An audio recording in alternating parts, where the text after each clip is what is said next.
O que comer no pré e no pós-treino com o objetivo de emagrecimento se você tiver síndrome do ovário policístico. Primeiramente, antes de falar de refeições isoladas, pré, pós-treino, café da manhã, o importante quando a gente está falando de emagrecimento sempre vai ser um contexto total de tudo que você come durante o dia. Se você está em déficit calórico, se você tem um bom gasto energético, se você oferta para o seu organismo tudo que você precisa ofertar.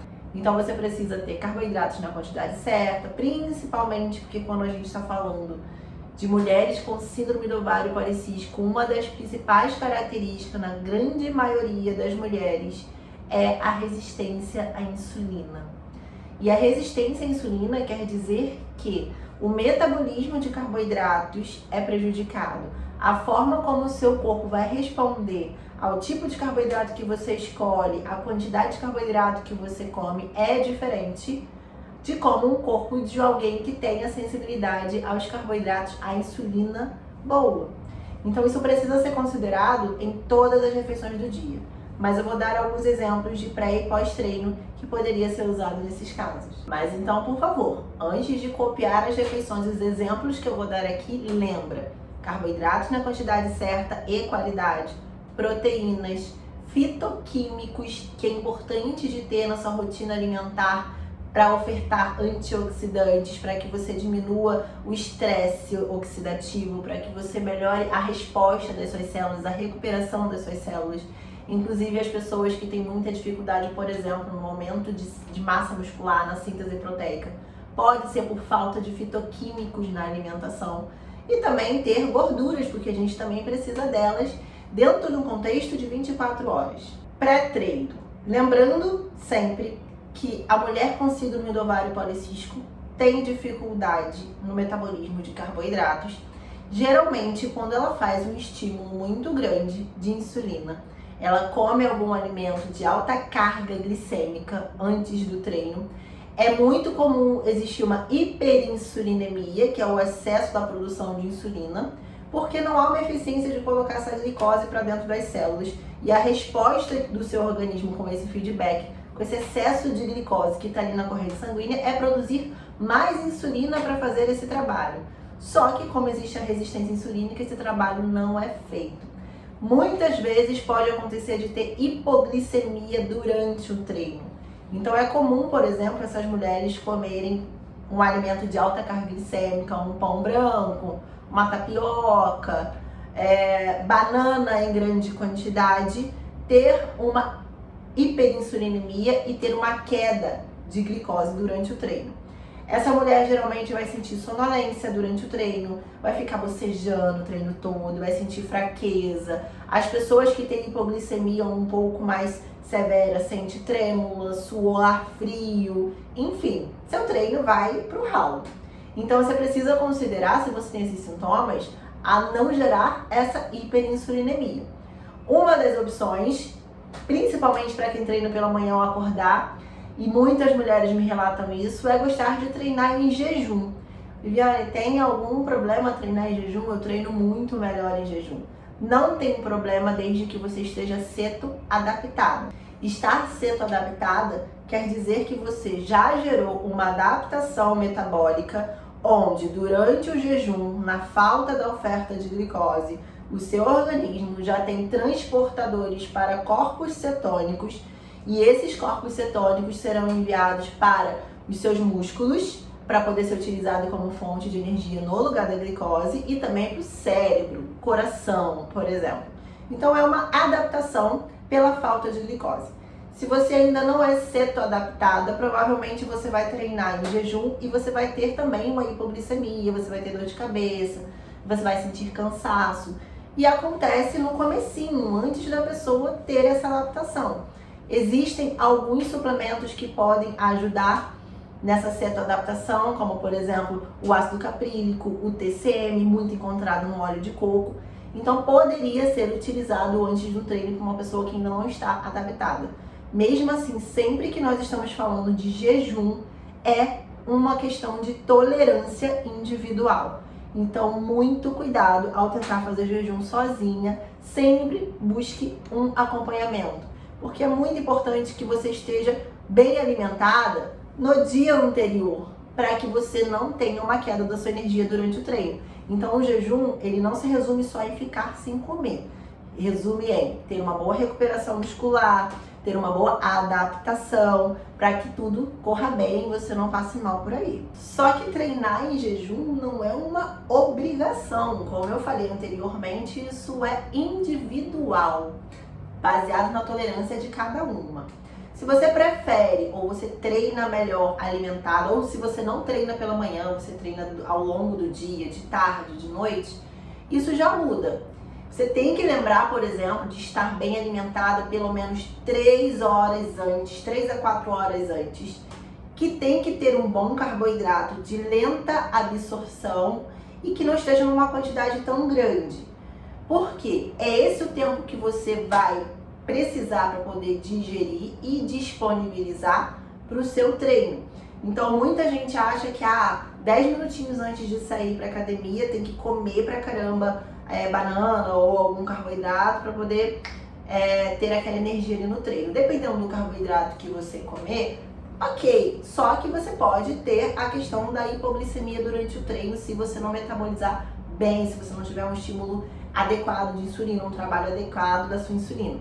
Então, o mais seguro nesses casos seria antecipadamente você ter uma refeição com a quantidade certa, e o truque está sempre na quantidade que você come de carboidrato, na qualidade de carboidrato, de preferência de digestão lenta, para que você não tenha pico de insulina. E durante o treino, na hora que você for treinar, você já vai ter aquilo ali disponível para ser utilizado como fonte de energia. Nesse caso, você pode comer 3 horas antes uma refeição um pouco maior e que vai ser uma digestão um pouco mais lenta, e quando você for treinar, você pode usar só uma proteína de rápida absorção, como whey protein ou aminoácidos. Então existem vários pré-treinos à base de aminoácidos que vão ser absorvidos mais rápido, já vão estar ali prontos para serem utilizados também durante o treino, principalmente se você também tem um objetivo de ganhar massa muscular. Você também pode usar o TCM, uma gordura de rápida absorção, que vai ter principalmente no óleo de coco, mas o óleo de coco, além do TCM, vai ter outras gorduras. Então você também encontra no mercado TCM de forma isolada, ou C8, que seria o ácido caprílico. Então, alguns exemplos de pré-treino imediato, tá? 1 horinha, meia horinha de você sair para academia. Seria você bater uma proteína em pó, que pode ser whey, uma proteína vegana, com abacate, ou com cacau em pó, sem açúcar, de preferência, ou até usar um chocolate acima de 70%. Quanto mais cacau tiver, maior vai ser o seu estímulo para o treino. Não vai ter grande estímulo de insulina, apesar do whey protein ter algum estímulo, é diferente de usar um carboidrato de alta carga glicêmica. Então você não vai ter hipoglicemia, você já vai estar ofertando aminoácidos, proteínas durante o treino para os seus músculos, e você vai treinar bem estando alimentada. Eu falei do café com óleo de coco ser eficiente por causa do TCM nesses casos, mas existem várias opções de cafés comercializados hoje em dia que faz justamente essa mistura do café com TCM, e algumas marcas podem também adicionar outros termogênicos, canela, pimenta caiena, gengibre, cúrcuma, que vai atuar como anti-inflamatório, antioxidante. Poderia ser uma opção legal também para usar antes desse treino. E a terceira opção, para quem gosta mesmo daquela refeição raiz, é ovo. Usar ovos mexidos, um omeletezinho. Ali você vai ter proteína, você vai ter gordura boa, você vai ter que observar se os ovos vão te deixar um pouquinho empazinada durante o treino, porque dependendo de como for a sua digestão, a gema e a clara vai demorar um pouquinho mais para digerir, mas algumas pessoas se dão super bem usando os ovos, não sentem nenhum desconforto e tem ali uma oferta de proteína também. E o que comer depois do treino? Depois do treino, o nosso objetivo e o maior objetivo do seu corpo é promover recuperação muscular. Sempre tem que entender que quando você está treinando, principalmente um treino de intensidade, que tem uma demanda muito grande do seu organismo, o seu organismo vai dar como prioridade todos os nutrientes que vem ali no pós-treino para o seu músculo, para recuperar aquele músculo. Então, proteína, carboidrato é muito importante. Alguns casos podem não ter carboidrato e ir distribuindo carboidrato ao longo das próximas refeições. Não é obrigatório que esteja depois do treino. Eu particularmente gosto de usar o carboidrato no pós-treino para acelerar a recuperação de glicogênio muscular e porque geralmente depois do treino é um horário que dá pra gente colocar às vezes um docinho em pequena quantidade, quando a pessoa gosta muito de comer um doce, porque aquele doce, a prioridade não vai ser estocado, vai ser ir para o músculo. O músculo precisa daquele carboidrato, daquela glicose que está chegando. Então seria o principal horário para colocar esse docinho e funciona muito bem. O cuidado é sempre com a quantidade, é claro. Esse também é um bom horário para colocar a creatina. A creatina, na verdade, ela pode ser ingerida em qualquer horário do dia, desde que ela seja ingerida diariamente, inclusive nos dias que não tem treino, porque ela precisa ter uma saturação intramuscular. Os efeitos da creatina acontecem a longo prazo. Só que depois do treino já existe essa necessidade de recuperação da creatina fosfato dentro dos nossos músculos. Então, adicionar a creatina nesse horário pode ser uma estratégia interessante, apesar de não ser obrigatório. E juntamente com aquele docinho ou com aquele carboidrato um pouquinho a mais, ou que vai ter uma absorção um pouquinho mais rápida, vai otimizar ainda mais a assimilação dessa creatina pelo músculo. Então, são estratégias, possibilidades que podem melhorar a recuperação muscular. Fora isso, existem também outras estratégias como aproveitar o efeito EPOC ou não. O efeito EPOC é um consumo de oxigênio que acontece depois do seu treino, dependendo da intensidade que foi o seu treino. Ou seja, se for um treino meio mais ou menos, não vai fazer tanta diferença assim.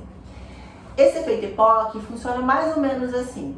Se você dirige por longos períodos com o seu carro, quando você desliga o carro, ele ainda demora um tempinho para esfriar, ele vai permanecer aquecido por um tempo.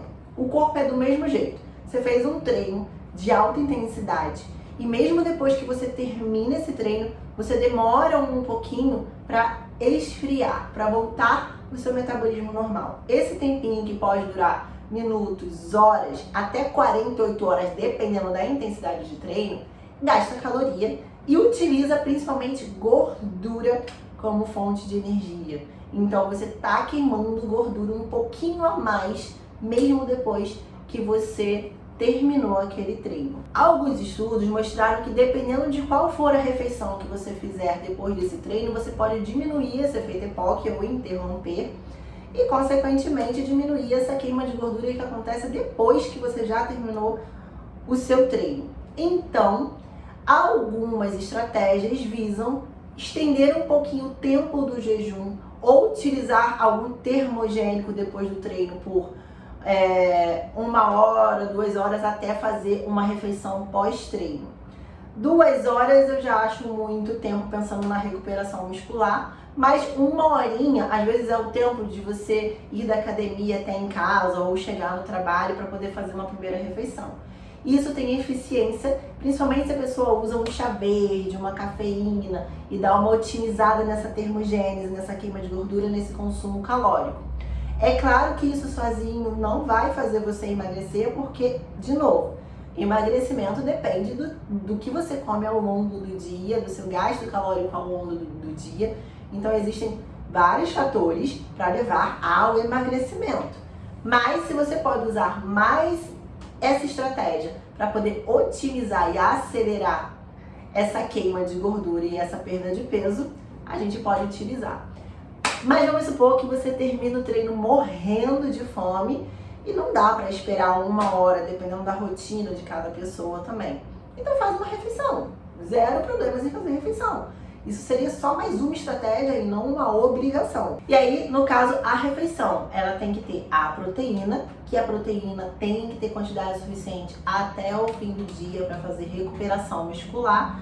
E também, em alguns casos, o carboidrato, de lenta absorção de preferência. Lembrando que quando o carboidrato, no caso de alguém que tem resistência insulínica, vai ter absorção lenta, o seu corpo tem mais tempo para metabolizar aquilo ali, porque ele vai chegar de forma lenta, digerido de forma lenta, vai chegar na sua corrente sanguínea de forma lenta e não vai gerar hiperinsulinemia.